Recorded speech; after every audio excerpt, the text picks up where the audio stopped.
Bismillahirrahmanirrahim. Assalamualaikum warahmatullahi wabarakatuh. Waalaikumsalam warahmatullahi wabarakatuh.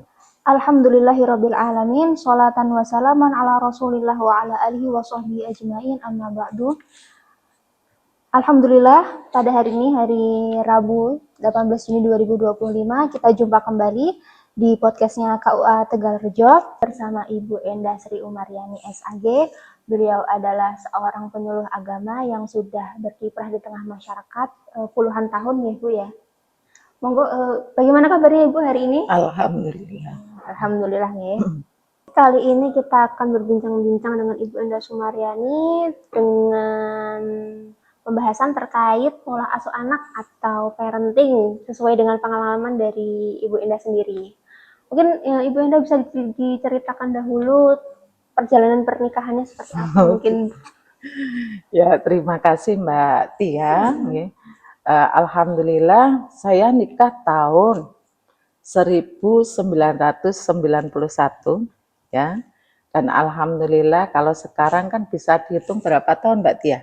91 sampai sekarang 34 ya, ya 34 tahun dan alhamdulillah saya dikaruniai putra putri 4 orang, 4 anak ya, jadi laki-laki 2 dan perempuan 2 gitu.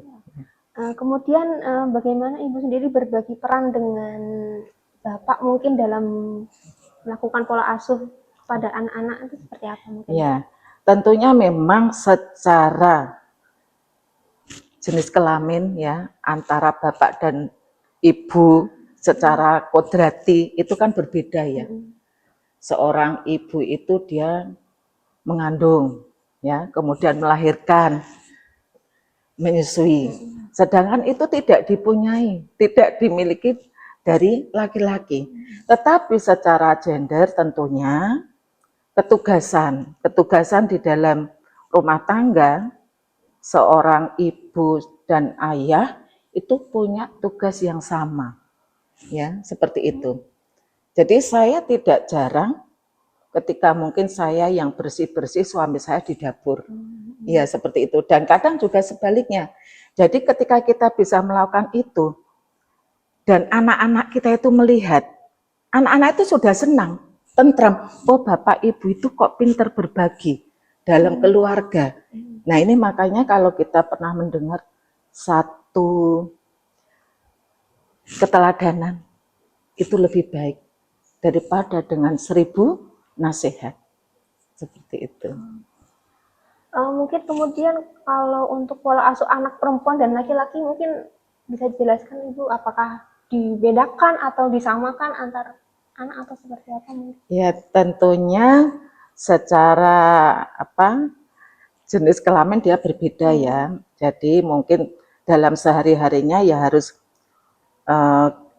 ada adabnya juga nih.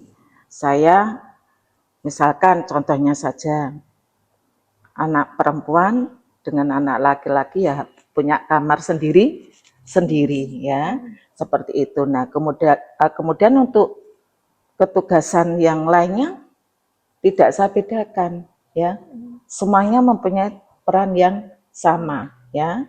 Jadi entah itu anak laki-laki atau anak perempuan dan ya setiap saat kita komunikasi ya, komunikasi dengan anak-anak kita biar terjalin hubungan yang baik.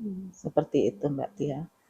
Dan yang paling pokok sebenarnya adalah benteng yang pertama itu adalah agama. Dan ini dipastikan anak-anak kita itu semuanya menjalankan ibadah. Ya, khususnya sholat. Kita sudah wanti-wanti betul sama anak-anak kita.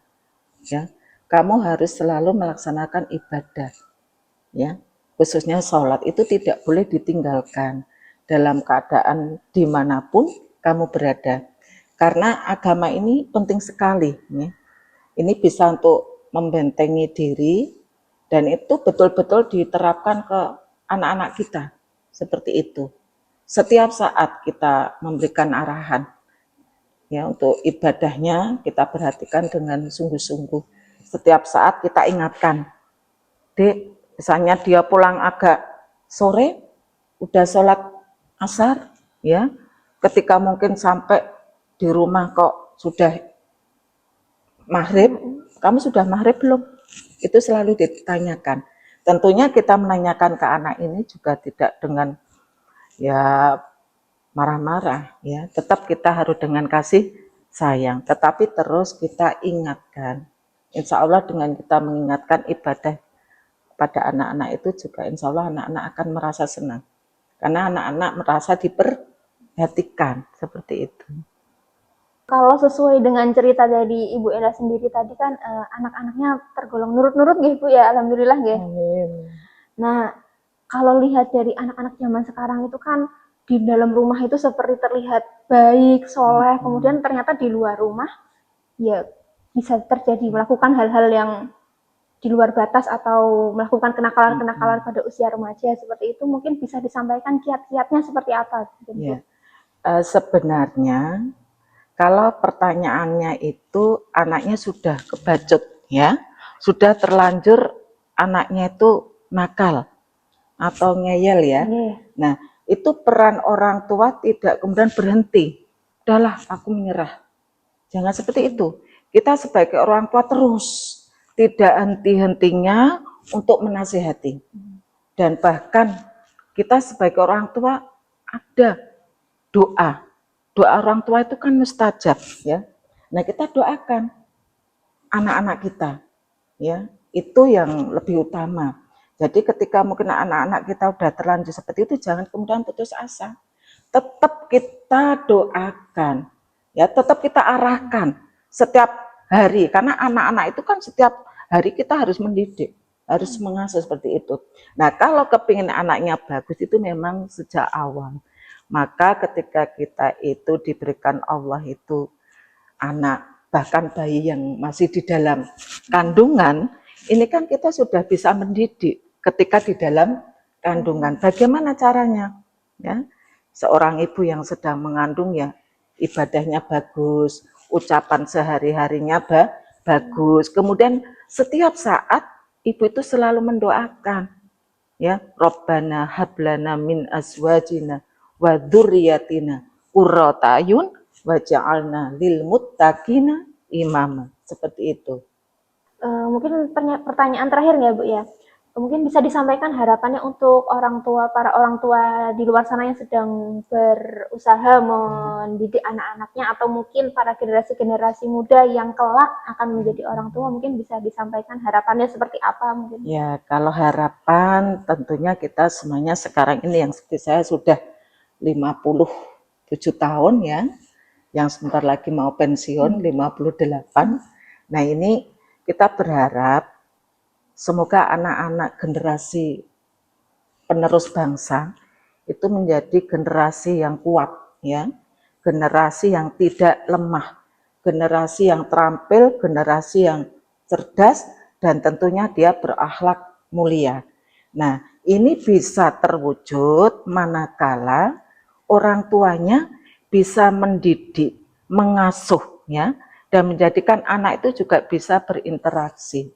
Nah, bagaimana caranya biar seperti itu?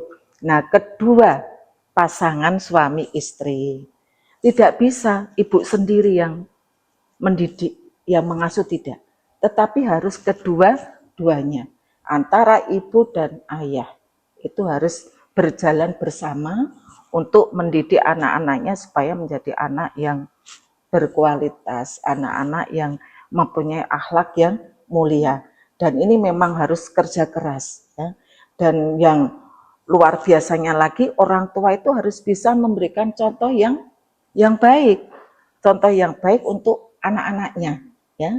Nah, kemudian juga doakan, kita mendoakan anak-anak kita supaya menjadi anak-anak yang qurrata ayun, seperti itu, ya.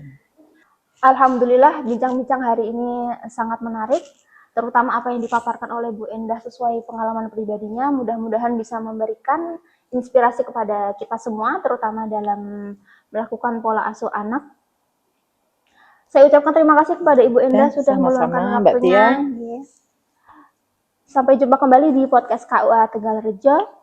Mohon maaf bila banyak salahnya. Wassalamualaikum warahmatullahi wabarakatuh. Waalaikumsalam warahmatullahi wabarakatuh.